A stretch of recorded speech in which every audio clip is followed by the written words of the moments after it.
Hi everyone, welcome to Live and La Vita Local Podcast, a retro gaming podcast for some of your retro gaming needs. My name is Fazz. And I'm Rich. I should have done some sort of like Johnny Knoxville, like as in, just, hi, I'm Johnny Knoxville, welcome to podcasts. How's that going to work? I don't know. Aren't you meant to do something ridiculous after that? Yeah, probably. I'm not going to jump out your window or anything. Thanks. Or into like any horse poo or something. Yeah, don't do that. Have you got any? Oh, my wife's got to get on the driveway. So She's going to run me over. It's fine. That'll be the stunt. Oh, cool. Seriously unimpressed with my behaviour. The reason I was mentioning Johnny Knoxville is because we're going to talk a little Jackass tonight. One of my, I don't know why, oddly favourite subjects. It's such a weird, sort of lovely thing, but it is a free play fortnightly tonight, so I have revealed a bit of my hand that I've played Jackass The Game on the PSP. But Rich has still got a free play up his sleeve, and I've still got another little free play up my sleeve as well. So hopefully there'll still be a thrilling surprise between us to find out which games we've been playing. Rich is rifling through his notes to actually find a game. What I'm going to talk about. How many games do you think you've got saved up for the podcast? That is in, because you seem to be able to just turn your hand to, I've got this. Like, it's because I don't play anything that's on the schedule until I have to play it. Right, okay. So I'm playing what I want to play instead, and then just writing down notes when I can. So I've got like if we were doing free plays wall to wall, I'm way ahead. Okay. It's the actual schedule that I'm massively behind on. Massively against. Because I'm playing other things. There isn't that much of a schedule. We just, can you tell who sets the schedule? No, it's like we've got loads of free plays, I think, coming up. I kind of think the second half of the year cleared out to do whatever you want. Hooray! To do whatever you with your creative artwork and juices or whatever. Let them flow. Artwork and juices. Let them flow. I think I'm going to get not out of the way because it's not that kind of thing, but I'm going to get my Jackass thing out of the way just because the reason I revealed that to you is because whilst we haven't had too much of a discussion about that part of culture, we've certainly talked about skating culture and music and shared love for that sort of era of, the emo skatey kind of side of things. And I feel like that to me feels like Jackass kind of was a bit of a tag on. That is, if it's something that I end up really enjoying within as almost a subculture of that. But did you, is a question I had for you on that. Yeah, for a while there. I didn't have what was it on MTV or something like that. So I can't even remember how I watched it. I think, did it end up on Channel 4 or something like that in the UK? I don't even know if it did. I don't know. I definitely saw it somewhere. Yeah. And yeah, there was a little period there where I did enjoy it. Yeah, but at the same time, I have not gone back to it since, and I kind of have it mentally filed away as fond memories rather than oh my god, I have to track it down on DVD or whatever. God, even that makes me sound old now, doesn't it? No. I have to track it down on my streaming service of choice. Yeah, the photo for this on Instagram next week, or whenever this is going to go out, will be a load of DVDs that I've got around cool, right. surrounding the PSP. So that is where that's where it belongs almost. That is in that's I used to videotape it off MTV. That's how old it is. I used to literally VHS this bad boy off MTV every night. I've got a vague feeling. It's not even a memory. This is the thing. It's not even a memory. It's just something that might have happened. It's something that might have happened. Obviously you had the film and stuff like that, right? But I also have a vague recollection of possibly renting tapes and DVDs and stuff like that. If you're going around a mate's house or whatever, going down Blockbuster on the way over, and that's quite possibly where I ended up watching it, was just with my friends and stuff like that. But yeah, it's one of those things that I definitely have tied to a very particular place and time. Yeah, and I think that's probably fair. Has it aged well? Well, yeah. I go on Reddit to different groups to kind of talk about our podcasts and stuff and check different avenues out as well. It's not just self-promotion, it's just to have a little sort of see what people are interested in at the time. Maybe we're playing games and stuff. And but I am part of the Jackass subreddit out of just pure choice of my love and fandom of my it. people. Yeah, well, and that's the thing that isn't, and I feel like Jackass is one of those things where I think I said this at the time, and it's probably, and the statement's incorrect. When we were playing the Tony Hawk games that we were playing the first time around, we did the PSP, and I played Tony Hawk Underground 2. I said at the time that I didn't feel like it really reflected as well nowadays, because it felt like it was kind of like having like fun. There's the kid that's going around in his rocket wheelchair and stuff, and it was almost like taking the piss. Whereas I felt like Jackass almost like they're laughing at themselves and or as much.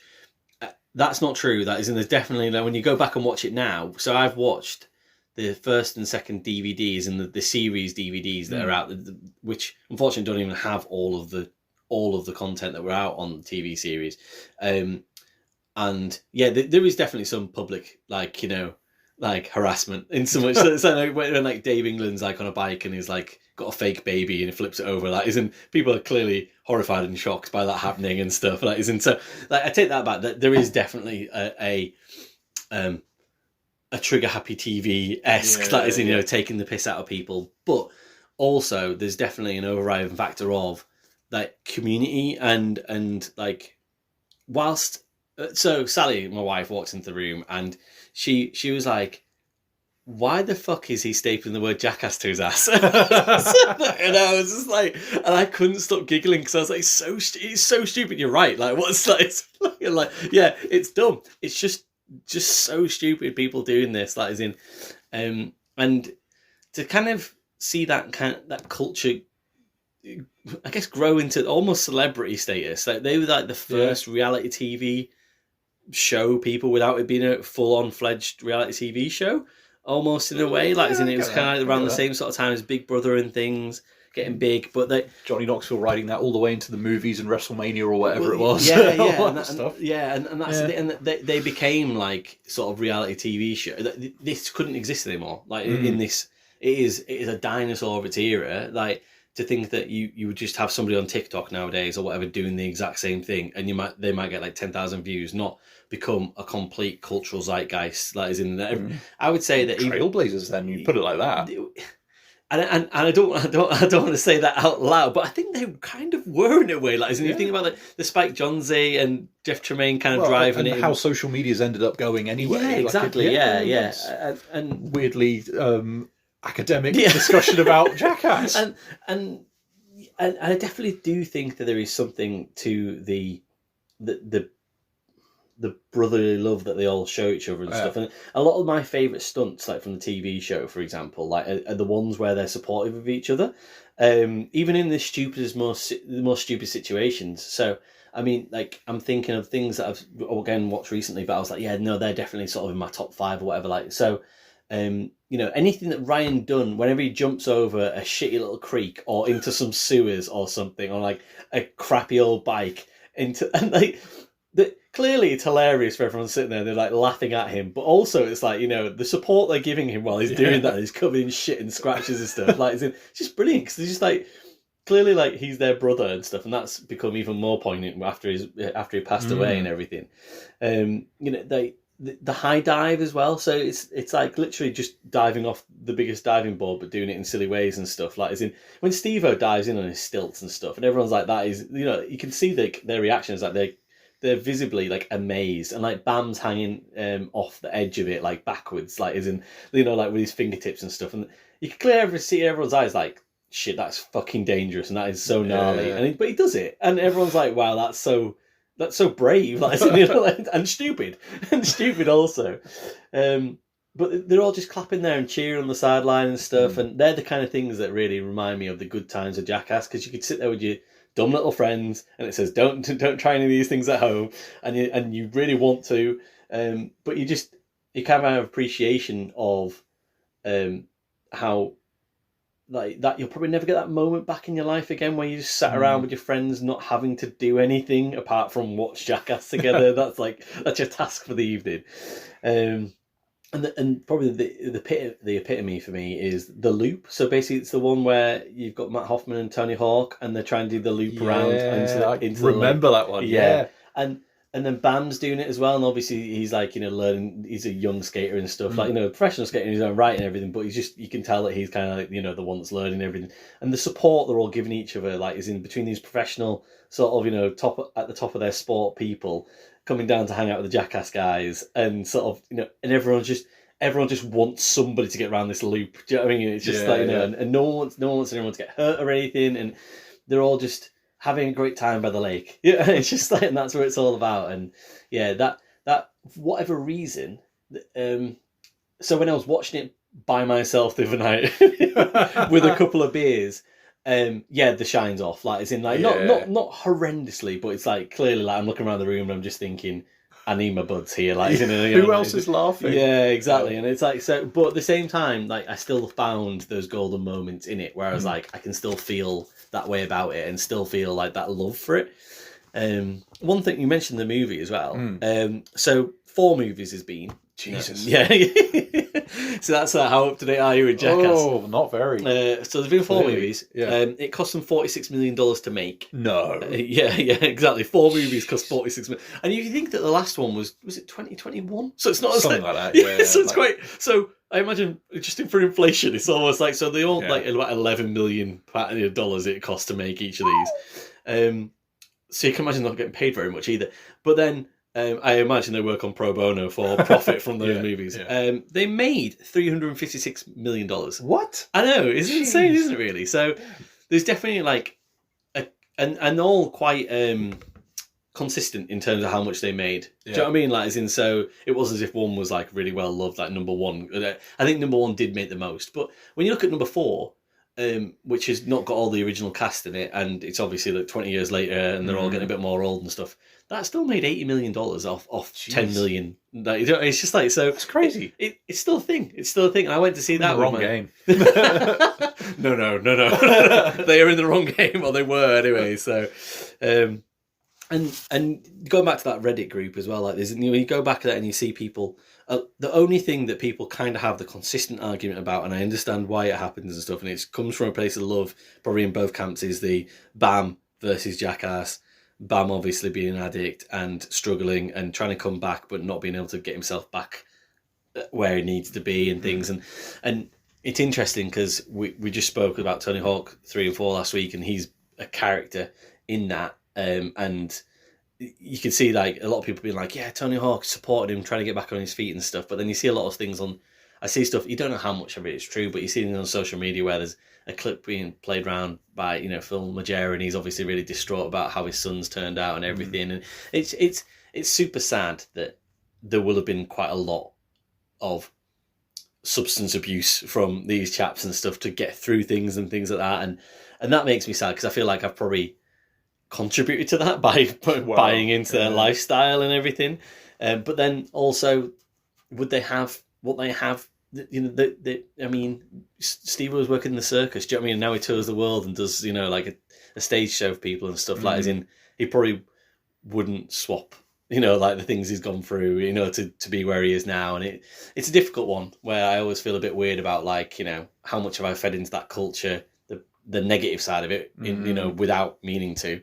But also, I'd hope that the overriding sort of positive feelings that I get from it are there as well for them. So, but yeah, they're just where I am with Jackass in my life right now. So, and that led me to play the PSP game. I bet that was a lot. Yeah. So yeah.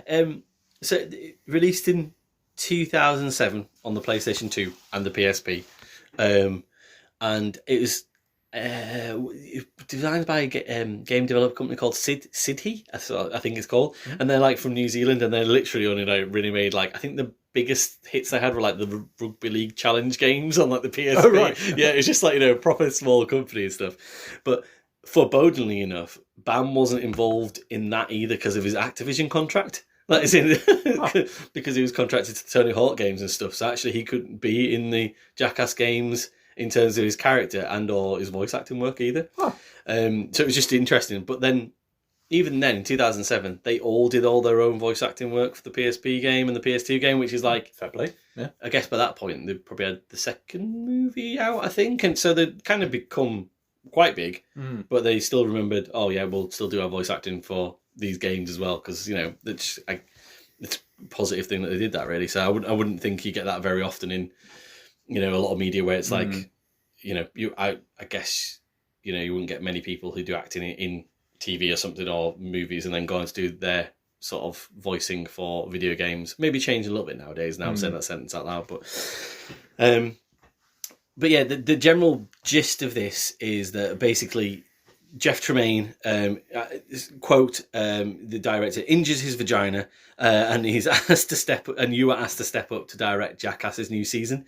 So basically that consists of 7 episodes, and each of these 7 episodes, there are 5 stunts that you have to, basically, you're directed, which you are. You are the player, and you are directing these, and you are directing these stunts of all the Jackass members to kind of do stupid shit like roll down a canyon mountain, you know, a side or whatever, or jump into elephant poo from a skyscraper.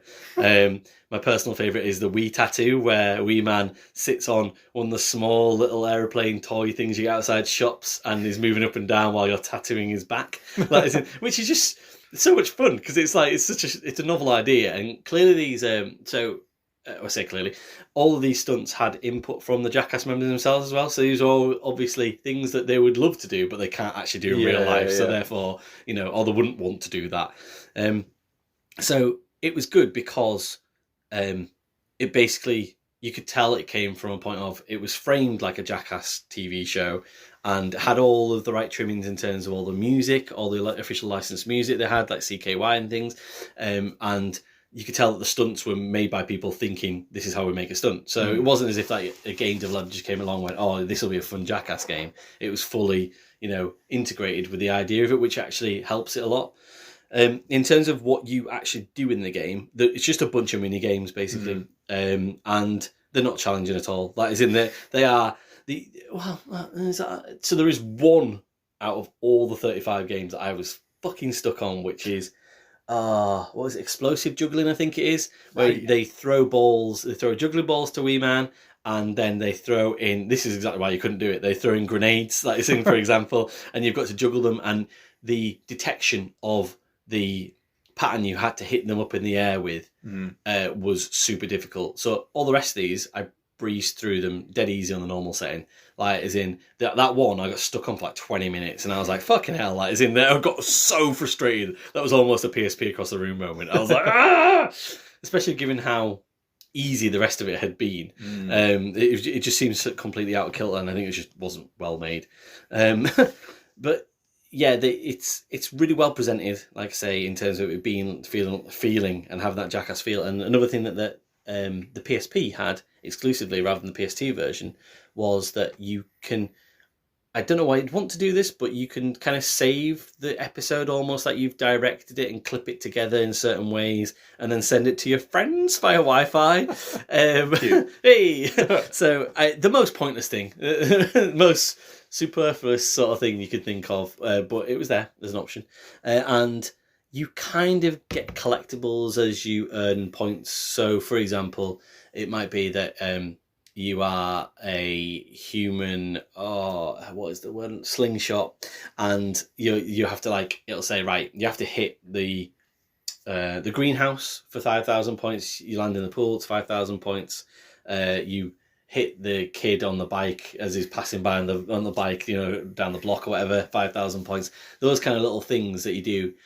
And you have to do some of those challenges just to get onto the next level. Right. But they're usually very easy to do.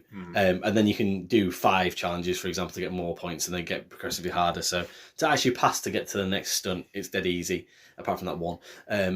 But if you wanted to go further to earn more points, to get more gold, silver, bronzes, to unlock things like, it's kind of like, I don't know how to say it really, sort of different various character costumes and concept art, and just little things you can go into menus and stuff. But nothing special, nothing actually useful. Yeah, there's also I didn't play this because PSP's dead, but that is in there was a multiplayer versus mode that you could have at the time as well. The content's varied, but it did literally take me like 2 hours to finish. That is in like the whole thing, to do all 35 stunts, if you will. Like as in. This is just like no.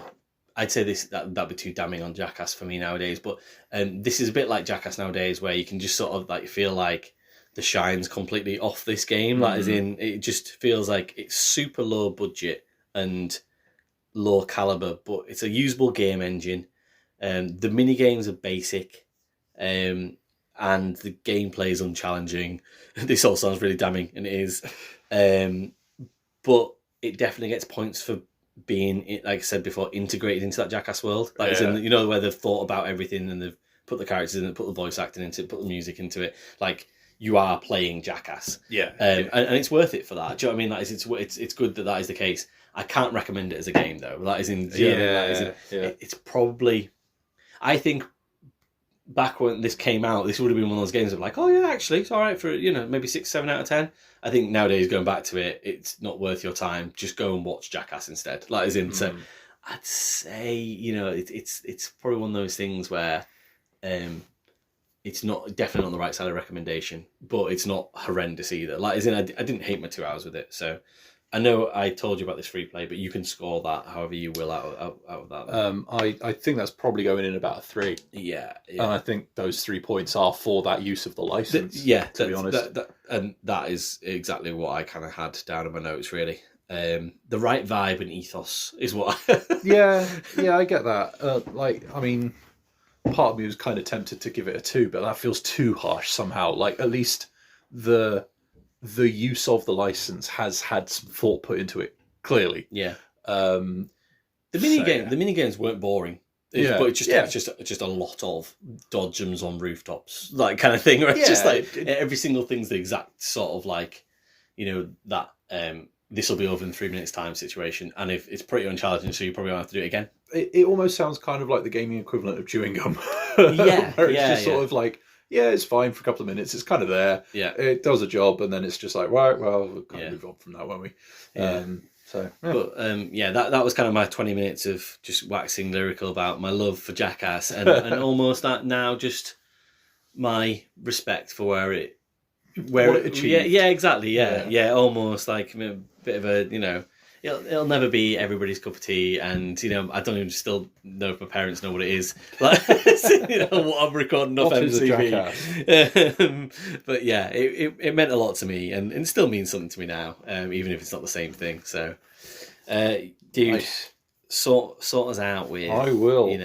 A wonderful free play from your fantastic. You've run out of cartridge. Well, yeah, I'm just trying to scrub out when I did Fatal Fury, but it's. See, you scrub your notes out. Yeah. But then are you not worried about, well, maybe you won't, because you write, what is it? Did you say, do you write like a Dickensian orphan? Is that something you once said? Yeah, my handwriting's atrocious. Yeah, and I'm only putting a little line through it, just so that next time I'm flicking through, I can be like, oh yeah, no, I have already talked about that, without like, right, fair enough. Like, it's just for a quick flip through. Like, I can still read what I've written about, while I'm here, sort of Sudan, and all that kind of stuff. Because, when we're like, 78 years old and in, a care home somewhere, and we're listening back to these podcasts on the wireless. Well, I mean, my thumbs aren't going to work well enough to open the book. Yeah, I was going to say, then you get your book out and be like, this is what we once talked about on a podcast, to your grandchildren. I used to write about digital media in this book.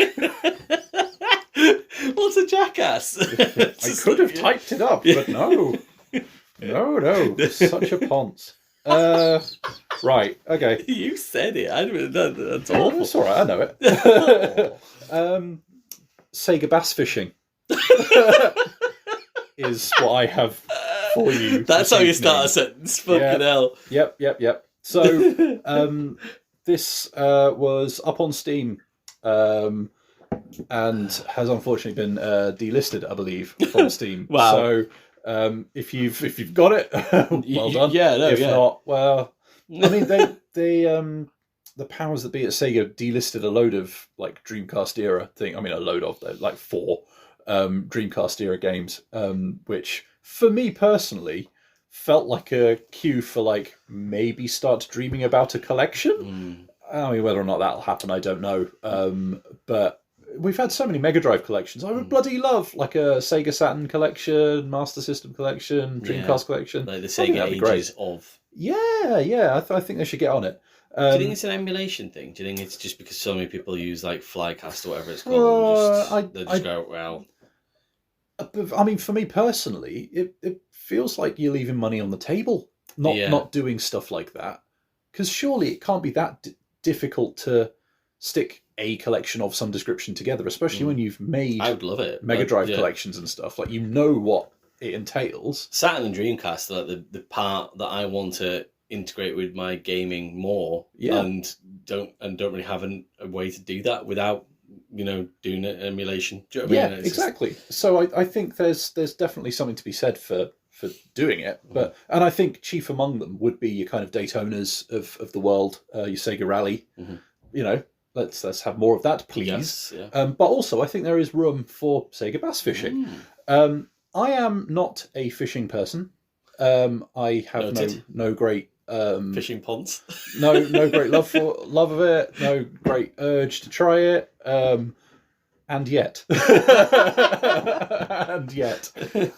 I really enjoyed this. Like, it was definitely here for a good time, not a long time. Because it's an arcade game. Like, it's arcade fishing, but it's got that like proper like chunky Sega arcade graphics, like the polygons and that proper like Sega blues and all that kind of stuff, with the water and the sky. So it's kind of inventive. Like, it's an inventive subject for an arcade game. Like, it's one thing making a simulation that's all meditative or whatever, and you're there for however many hours staring at a piece of water and waiting for something to happen, but to try and turn it into something arcadey, I think was quite the punt. Am I having a weird memory of seeing this in the arcade with an actual fishing rod? I think that happened. Yeah, I think there was like a fishing rod peripheral you could possibly get for the Dreamcast as well. Nice. I think. I've tried playing some fishing games on VR. Yeah. All right. Yeah. Good. Yeah. I think I prefer a Sega fishing game. I think there is something about that Sega arcade veneer. Yeah. That I just love it. Right? Yeah. Like Virtua Striker, I know we've talked about before as well. And there's just something about the way they put particularly in that era, the way they put their games together. Like, there was just a kind of like infectious energy to all of it.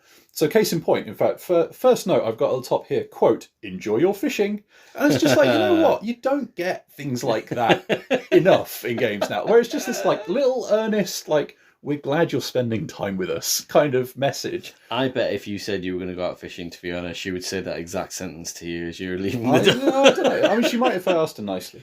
But so you've got a couple of modes on the go with this.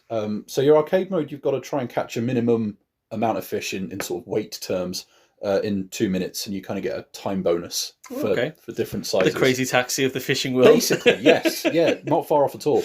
And then you have original mode, which is basically like a series of tournaments, and 1 second is 1 minute, and the idea is that it's trying to simulate, you standing there for a longer period of time, trying to catch various things. So you'll have like a morning slot, a noon slot, and all that kind of stuff, and you'll move around the lake, and the weather will change between sessions and stuff like that, and that will have an impact on what fish are where, and all this kind of stuff. And you have a bunch of different lures to use, a bunch of different like spots to try and aim for, and then after that you're just into the realms of flinging things out there and seeing what you can catch. So I mean, you've got like a practice mode as well, where you can go and see what's going on, and experiment a little bit without the pressure of a time limit or kind of weight criteria. And your different lures will kind of have difficulty implications and sort of different weight potentials, I guess, of the size of fish you could get. And then after that, when you're into the mechanics of it, like at least playing it on Steam Deck, the controls translated pretty well. Like, sure, I wasn't there with like a tiny little fishing rod peripheral or anything like that, but like the stick direction and the kind of the amount you're pulling the triggers and stuff like that, like everything's kind of all about balance. Oh, right, okay. I was going to ask, is there a good pressure sort of... Yeah, so the more you pull the trigger, the more it'll pull the rod and all that kind of stuff. That's good. And you have to kind of strike this balance between line tension, getting the fish towards you, and reeling in like a kind of timely manner, I guess. So yeah, like while you would go in and assume, oh, I'll just like pull it really hard and it'll come straight towards me and all that kind of stuff, you very quickly realise that actually you've got to, like, there is a bit of give and take to it, and it does that kind of simulating of, I assume, what it would be like to try and like actually land a massive fish. I could just see you like in the front room now, like sort of tickling a trout on your controller. Just like, come on. Well, I tell you what, like when you do actually land one of these things, and it's quite big, and it's, you know, you get your kind of rundown of the size and the sort of, I don't know, like the accolade it's going to give you or whatever, and you know, like it's again like the vim that it has, the kind of energy it's got when it's congratulating you about, you know, the size of the bass you've just caught, and all that kind of stuff. Like they just feel like the kind of endorphin rush you get from that was really good fun. And like, do not get me wrong, this is not like the kind of game you would live in for days on end or anything like that. I would argue it's a long way from life-changing or anything like that. But as a perfectly fun way of spending some time that I was not necessarily expecting, I was definitely pleasantly surprised by it. I thought it would be capable. I thought it would be well put together and all that kind of stuff. But I was pleased at how pleased I was playing it. So yeah, like it was a pleasant surprise. Okay, that's good. I can't help get it. I feel like I mentioned it on the podcast before. Is it Billy Bass? Yeah, he used to buy on the wall, put on your wall and sing to you. You have that sensor on it. And whenever you walk past it, it would do stuff. That's my favourite fish in the world, I think, probably. I used to really want one of those, and it would probably cost a lot of money for something so shit. I wonder if anywhere sells them anymore. I'd love to get one. No idea. No idea. Anyway, that was just me filibustering for a score. Go on, what are you going to say? I guess you there's not a lot of meat on the bones with it, right? Like, and I think that is probably the point to emphasize. However, there was more than I was expecting. I was basically just expecting like arcade and practice rather than like a full blown the technicalities and tournament mode and like, oh, I've got to get over this weight in order to progress and all that kind of stuff.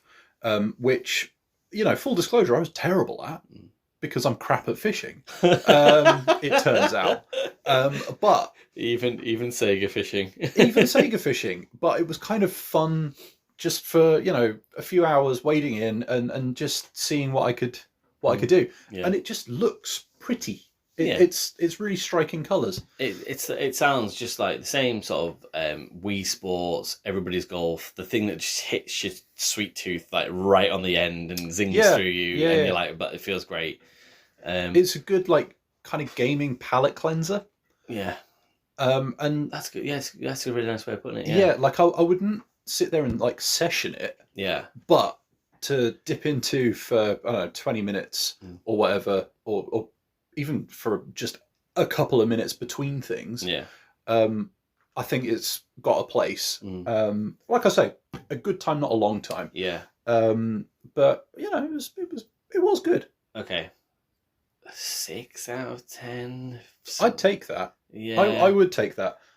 I feel like that's maybe what we gave 18-wheeler Pro Trucker. Give me a second, I can tell you. American Pro yes, Trucker. It is actually. Yeah, and Daytona, funnily enough. It's well done, Sega. You've cornered the market of 6, like I said on that podcast. But I just feel like that's like you say, all those games feel like they're just there for a good time, not a long time. Now, does that mean that you can't score higher? Not necessarily, no. But at the same time, it feels like for the way our scoring works for us, it's like, it's definitely a recommendation, and more than a recommendation. Yeah, absolutely. And it's very, very good at one very, very specific thing. Yes, yeah, which is fair. And I think when you're talking arcade ports, to elevate in our scoring, you need a little bit more meat on the bones. Yeah.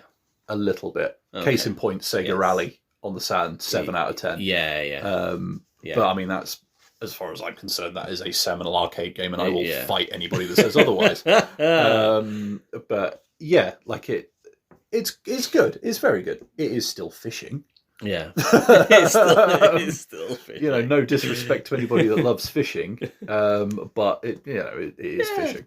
Yeah, I know a few people that go fishing, but not like, you know, Do you? I genuinely would struggle to name anybody. Yeah, but like not. I'd say more like work colleagues and stuff. That that is in. But like they'll go for like a week or something. There's a guy who lives down the road from me who just like he's a massive removal van. Yeah, like is in, and it's a bit cumbersome on our road. I won't lie, Mr. Gentleman. But then I discovered the reason he's got the removal van is because he puts his fucking kayaks in there to go fishing, like is in on the Yorkshire Dales and stuff. And I was like, I think I respect that more now that's got like what it's got in there. Yeah, I get that.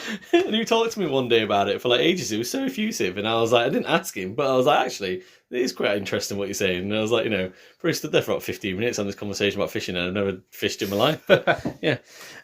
Right then, so segue. There isn't any. I'm going to skip back over the fishing, go back to MTV. Right. Another popular MTV show of the mid-noughties. I'm trying to fish one out here. Hey. Probably wouldn't necessarily be on our radar as much as Jackass would be. It certainly wasn't on mine that much, but I knew about it. It was big. If you spelt the host's name XZIBIT, you would say it as Exhibit. You would? Yeah. Yep. You would not help me out at all there. Sorry. Anyway, Pimp My Ride. Yes. Pimp My Ride. Yes. Put LCD screens in everything. The simulator. Yeah. Have you watched Pimp My Ride? Once or twice. Yeah, once or twice. It's probably as much as it goes for me as well. So I mean, they put LCD screens in everything. Yeah. So the TV show ran between 2004 and 2007 for 73 episodes. Is that it? Yeah. Christ, I genuinely thought it went longer than that. Yeah, I thought it had more cultural impact than that as well. Yeah. And again, that says to me that I think there's probably less episodes of Jackass. But really? Yeah, I think so. Yeah, I think there's probably less episodes of Jackass, like in actual TV shows. So it's basically, it was like, it showed the transformation. If anybody that doesn't know anything about Pimp My Ride, people out there that anybody probably under the age of sort of 30 that might not know about it.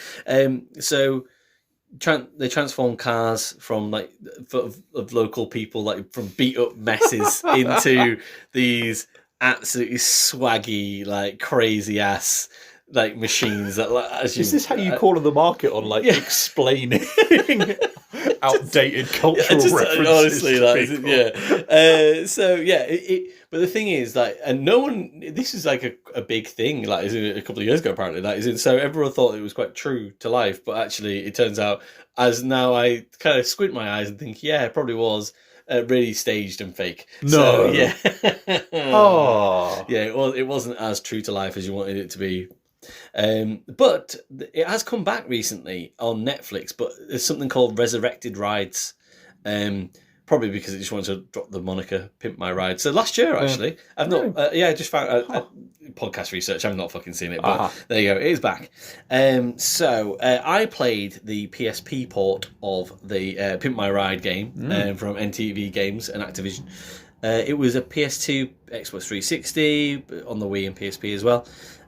So how do I get into this game? This is... Can I guess? Yeah, go on. Is it basically Need for Speed Underground 2 without the racing? You wish it was anywhere near as good as Need for Speed 2 and or that concept. It would make sense, but it is absolutely not that. Really? Yeah, no. You are in for what I would say is a treat, but an inverse of a treat, a shit. So I, as the player, have been invited to Pimp City. Which I've got in my notes as not a real place. Okay, did you Google that? No, I did not. No. Pimp City Morley. Jesus, arrested immediately. But I've been invited by Exhibit to pimp some rides. Okay. So the whole concept of the song. Yeah, the whole concept of the game is explained in a song length, if you will, in the opening video sequence. The FMV. Absolutely. Pimp My Ride the musical. No, just like it's in like it basically it doesn't. You know how a game would maybe invite you in and say, "I'll read the manual" or "play the game" or anything. This just tells you that like what is happening in the game. In ride pimping involves. In the opening sequence FMV, which absolutely tanks the frame rate of the PSP, like to the point where I'm not kidding. It is fucking stop animation. It's that bad.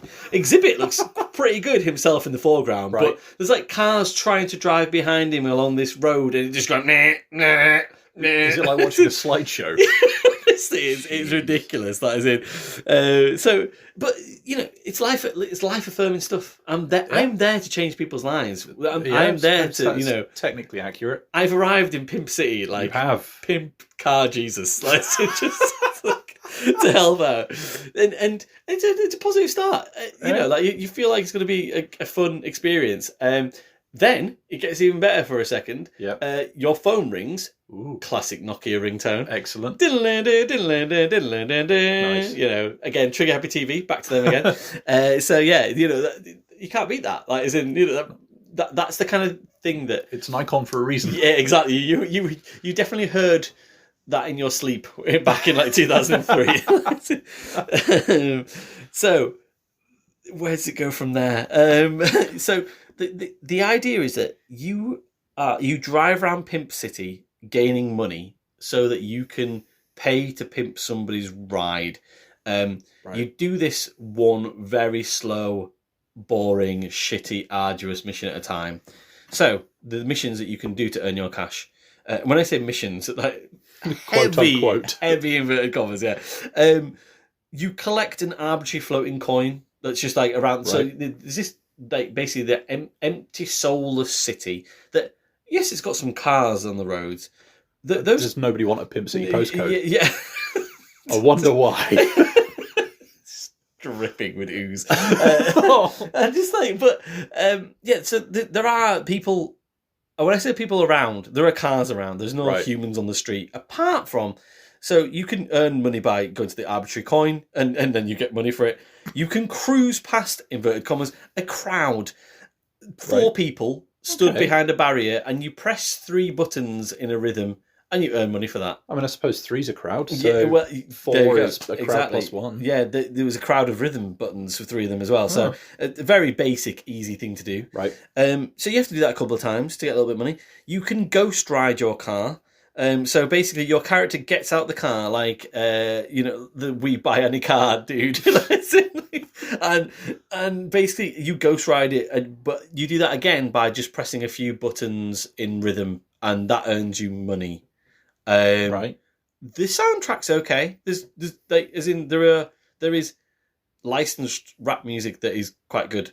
Okay. That's a thing. Nice. I guess. I would say that the mini games, and you could also crash into these cars as well. So the cars that are around the city, you earn money just by. I don't understand. There's no fucking reason for doing this, but like, as in, you just got to pimp rides. Yeah. But so you're generating your own business by crashing into people's cars around Pimp City to get them. I mean, that's kind of like what we were saying about Bruce Wayne and Arkham Asylum and his, we'll assume, construction company. Yeah, exactly, yeah. Exhibit's in on this. So yeah, you can crash into the cars, and you would hope that these cars are like moving around, but it's just like a wank burnout. Like, as in, you just crash in the back of the car, and the car kind of just sort of like disappears, and it's like wank burnout once. Mum and Dad, if you're still listening, I apologise.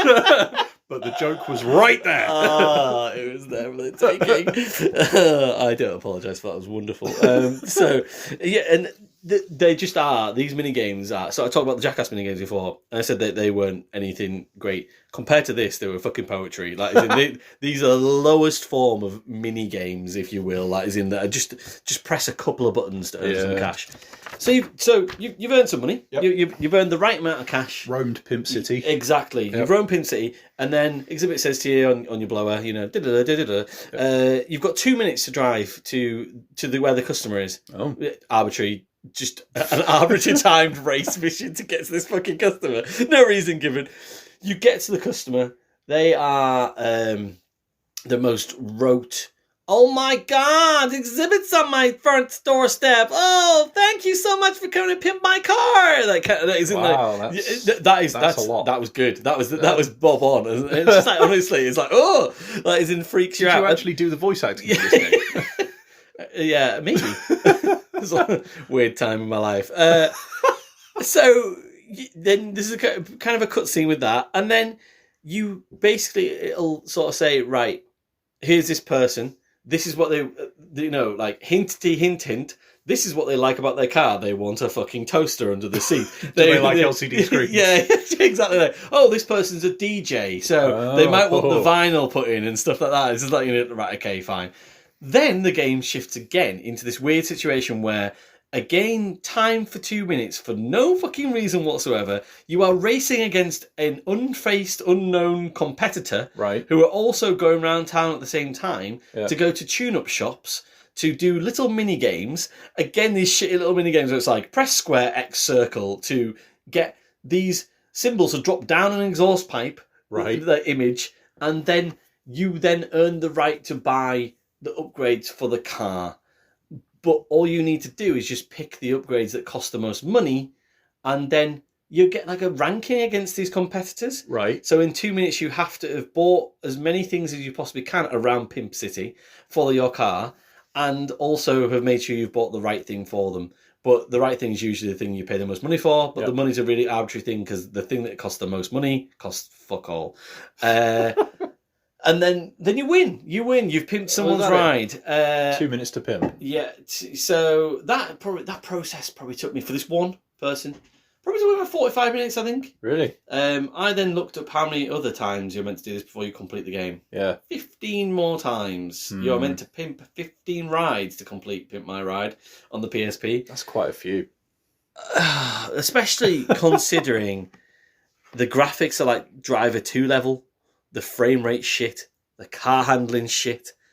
I mentioned that you've got that soulless city that's just really empty and idle and doing nothing.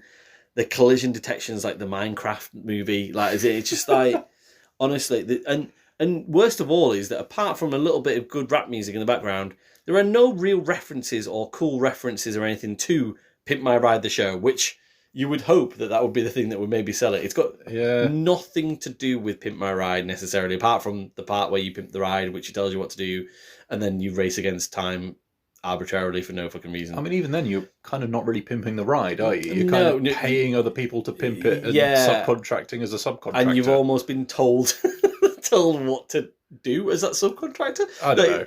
Yeah, I'm more concerned what the tourist board and all that in Pimp City are playing at. Like, who names a place Pimp City? Obviously, no one's going to bloody live there.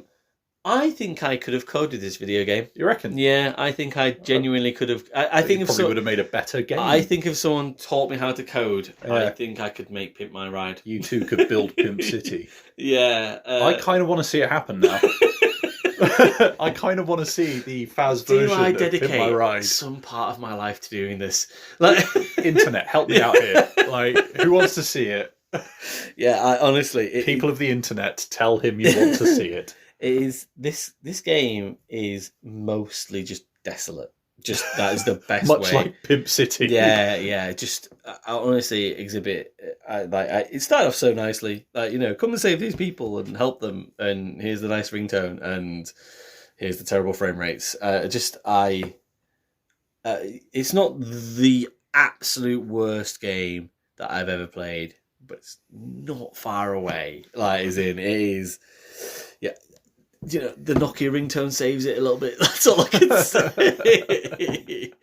And Exhibit, weirdly, Exhibit is there. They must have spent a lot of budget on how good Exhibit looked. Exhibit was exhibited in this game because he looks pretty all right in PSP graphically. I can tell it's him.